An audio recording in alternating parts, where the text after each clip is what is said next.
আসসালামু আলাইকুম রহমতুল্লাহি অবরকাতুহু। সম্মানিত দর্শক, বাংলাদেশে কেন ভালো নেতা পয়দা হয় না, এই বিষয় নিয়ে আলোচনা করব। প্রথমে আপনারা প্রশ্ন করতে পারেন, তাহলে আমাদের সমাজে যারা আছেন নেতা হিসেবে, তারা কি ভালো নন? এ সকল কথাবার্তা বলা খুবই সেন্সিটিভ একটি বিষয়। তবুও কথাগুলো বলতে হবে। বলতে হবে এই কারণে যে আমাদের এই ভূখণ্ডের হাজার বছরের ইতিহাসে যাদেরকে আমরা নেতা হিসেবে পেয়েছি অতীতে, আর এখন যাদেরকে নেতা হিসেবে পাচ্ছি, এখন সেই নেতা চেয়ারম্যান হন, উপজেলা চেয়ারম্যান হন, মেম্বার হন, কিংবা প্রধানমন্ত্রী অথবা রাষ্ট্রপতি হন, সেই জায়গাগুলোতে আমাদের যে শ্রদ্ধা এবং ভালোবাসা, আমাদের যে সম্মানবোধ, এই জায়গাগুলো কেন বিতর্কের ঊর্ধ্বে থাকছে না? কেন আমরা নেতাকে মাথায় নিয়ে নাচতে পারছি না? নেতার কথা, নেতার লেখা, নেতার চরিত্র এবং নেতার যে কর্ম, সব মিলিয়ে যে ইতিহাস রচিত হয়, কেন শত বছর পর আমরা আমাদের নেতাদেরকে স্মরণ করতে পারছি না? যেমন ধরুন, আজ থেকে ১০০ বছর আগে, অর্থাৎ সেই ২০২৬ এখন চলছে, ১৯২৬, কিংবা তারও ১০০ বছর আগে ১৮২৬, তারও ১০০ বছর আগে ১৭২৬। আচ্ছা, আপনি বলতে পারেন এই ১৭২৬ সনে এই বাংলায় একজন নেতা ছিলেন, দুইজন নেতা ছিলেন, যার নাম আপনি বলতে পারেন। কিংবা ধরুন তারও ১০০ বছর পরে ১৮২৬ সনে কে নেতা ছিলেন? ১৯২৬ সনে এই বাংলায় কে নেতা ছিলেন? এখন অনেকে বলতে পারেন যে আমাদের দেশে তো শেরে বাংলা ফজলুল হক ছিলেন, বঙ্গবন্ধু শেখ মুজিবুর রহমান সাহেব ছিলেন, তারপর জিয়াউর রহমান সাহেব ছিলেন।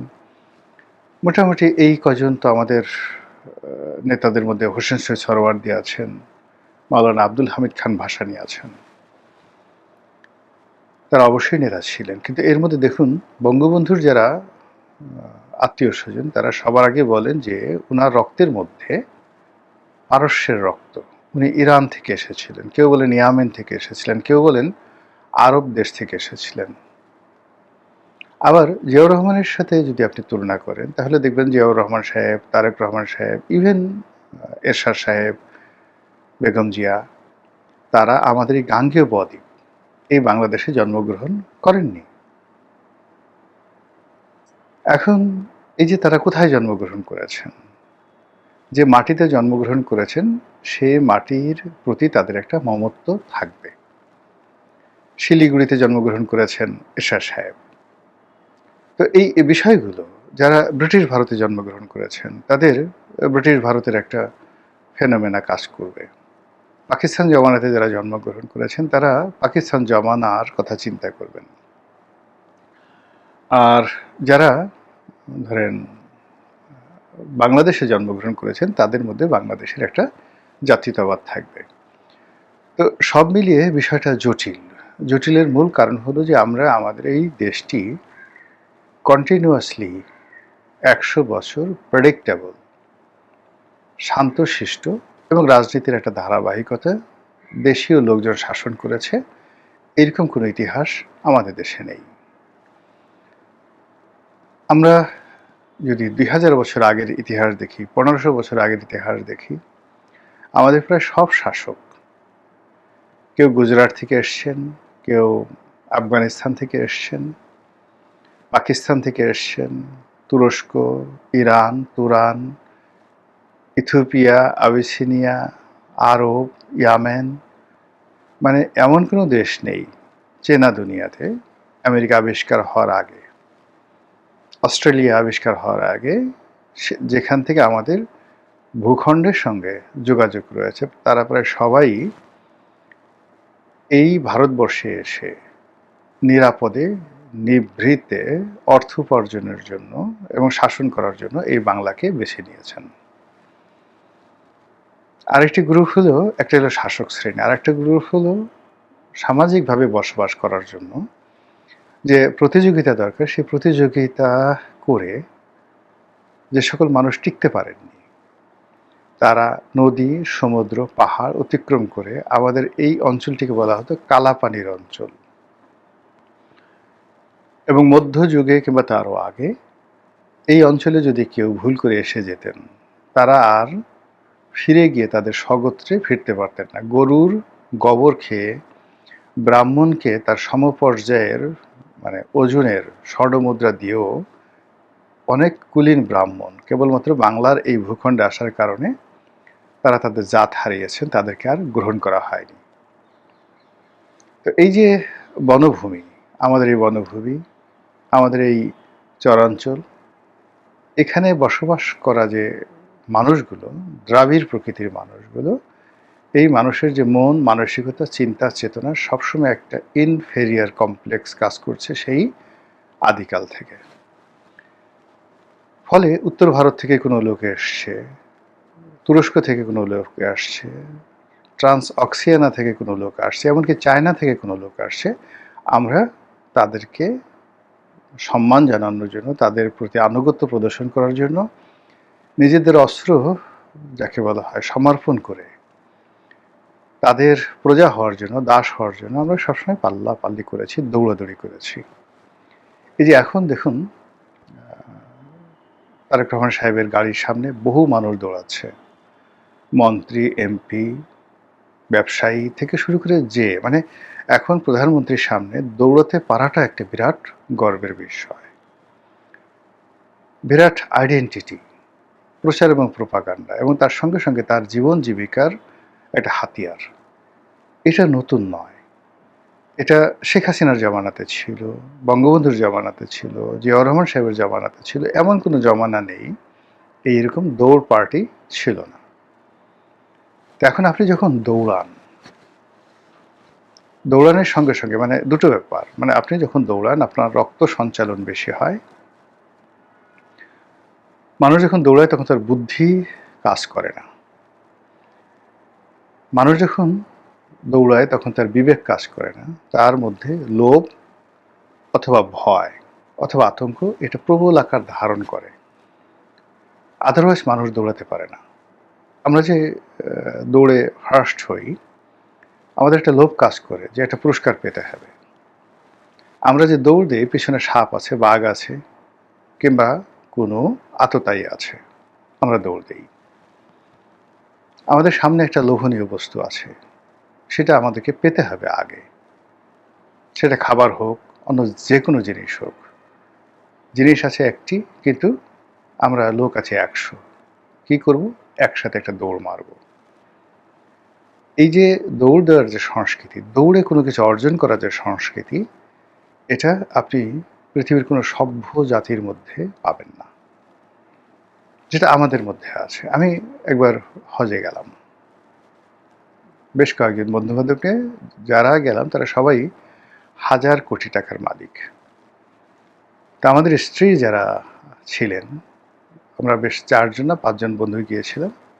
তো স্ত্রীরা বোঝার চেষ্টা করুন যে আমরা যারা ধনী, আমাদের চেয়ে আমাদের স্ত্রী যাদের আছে তাদের দাপট অনেক বেশি, তারা নিজেদেরকে বেশি শো আপ করে যে আমরা, আমার স্বামীর এটা আছে, আমার ওটা আছে, ওটা আছে। তো বুঝেন ব্যাপারটা।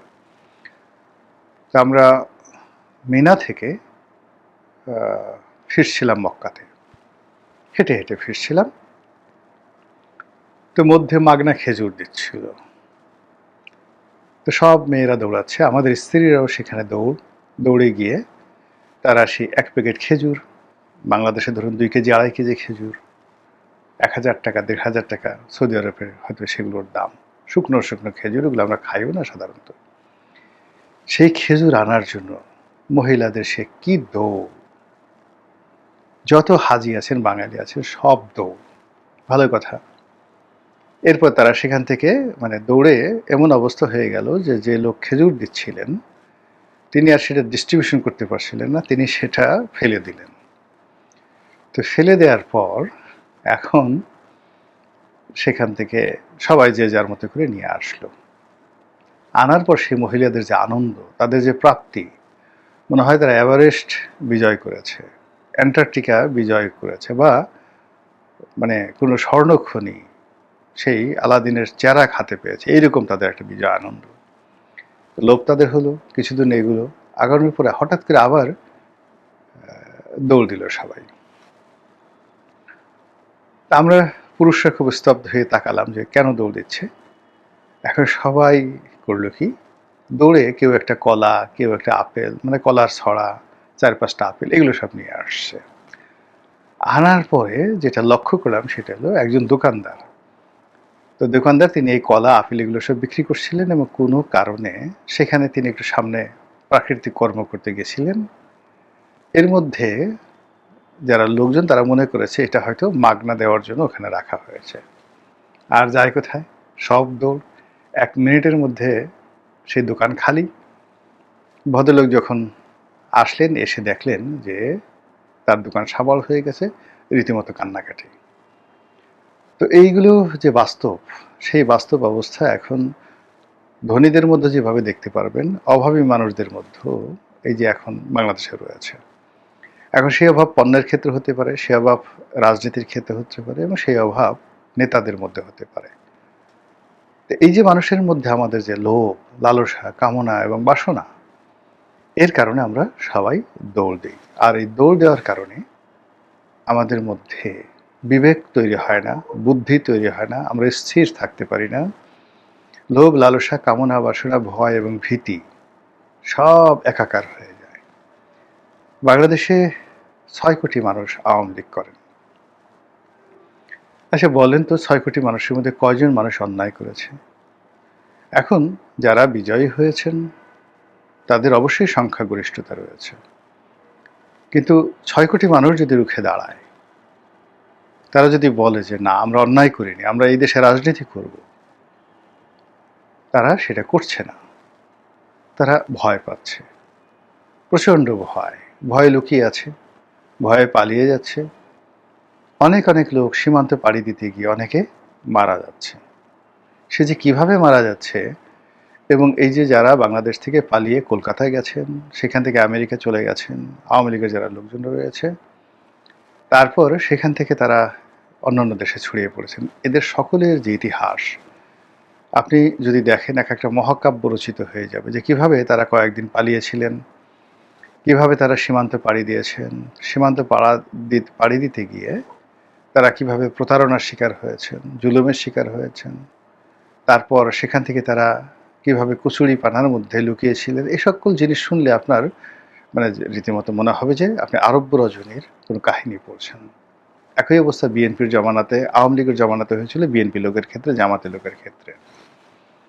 কতজন যে মানে এক লোকের কথা বলি, সেটা হলো মানে আমি যখন সংসদ সদস্য ছিলাম, তো বেশ নামকরা মুক্তিযোদ্ধা, মহাবীর মুক্তিযোদ্ধা, ভালো কথা।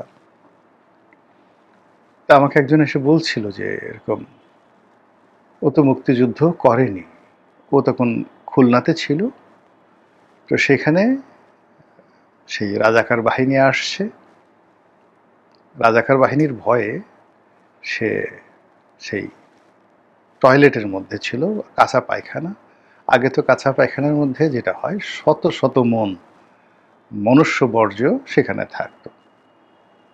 সে একটা ওই মিলে চাকরি করতো, তো মিলে গণ পায়খানা, জুট মিলে গণ পায়খানা, তো সেখানে সেই পায়খানার মধ্যে সে লাফ দিল প্রাণের ভয়। তো প্রাণের ভয়ে লাফ দিয়ে নাকটা কোনো মতো উঁচু করে একেবারে পুরো চিন্তা করেন যে পুরো পুকুরটা বা পুরো নর্দমাটা ছিল মল মূত্রে ভরা, তার মধ্যে সে লুকিয়ে থাকলো।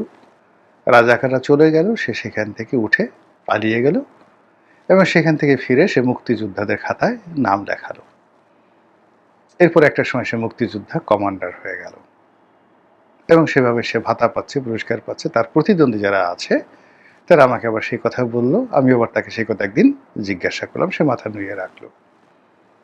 আর একজন মুক্তিযোদ্ধার কথা বলি, গ্রামে থাকে, ভীত সন্ত্রস্ত মানুষ। আমি কোথায় কোথায় দেখি যে একটু হলে সে ভয় পেয়ে যায়। তা আমি তাকে বললাম যে আপনি মুক্তিযুদ্ধ করছেন কিভাবে? তো তার পাশে একজন সাহসী মুক্তিযোদ্ধা ছিলেন, তো তিনি বললেন যে, "আরে ও কিসের মুক্তিযোদ্ধা করেছে? ও এখান থেকে পালিয়ে, গলা চেপে পালিয়ে দশমিনাতে গিয়ে অমুক গ্রামে ছিল। সেখানে গিয়ে যে বাড়িতে পালিয়েছিল সেই বাড়ির মহিলার সঙ্গে প্রেম করেছে, মানে এক মেয়ের সঙ্গে প্রেম করেছে। তারপরে লোকজন তাকে বিয়ে করে দিয়েছে।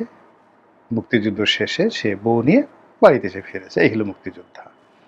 তো এরকম সাহসী, মানে বহু সাহসের উপাখ্যান। এখন এইভাবে আপনি মুক্তিযোদ্ধাদের যেভাবে আছে, ভুয়া মুক্তিযোদ্ধা, জেনুইন মুক্তিযোদ্ধা, বীরত্বের মুক্তিযোদ্ধা, আমি শুধুমাত্র বীরত্বের কথা না বলে এই জিনিসগুলো বলছি। একই ঘটনা রাজাকারদের ক্ষেত্রে প্রযোজ্য। অনেক রাজাকার, যারা খুব নামকরা রাজাকার, ভাতা নিয়েছে, বন্দুক নিয়েছে, কিন্তু জীবনে একটা মুরগিও জবাই করেনি, কিন্তু তারা বিখ্যাত রাজাকার। রাজাকারের খাতায় তাদের অনেক বড় নাম আছে।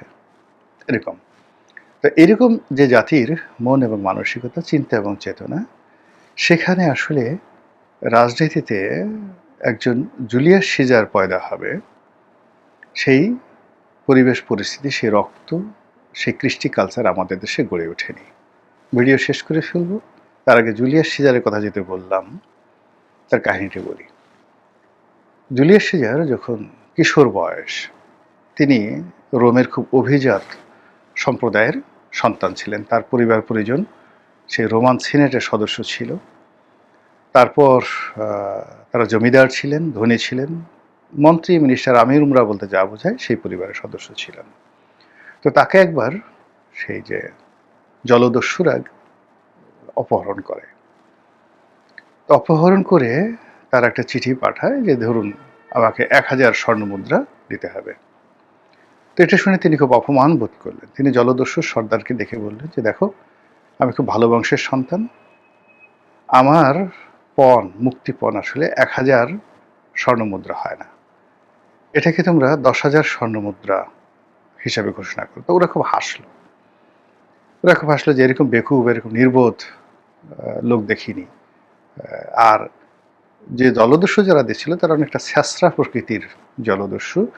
10,000 স্বর্ণমুদ্রা মানে এটা আউট অফ ইমাজিনেশন, তাদের আসলে একটা স্বর্ণমুদ্রা পাওয়ার যোগ্যতা ছিল না।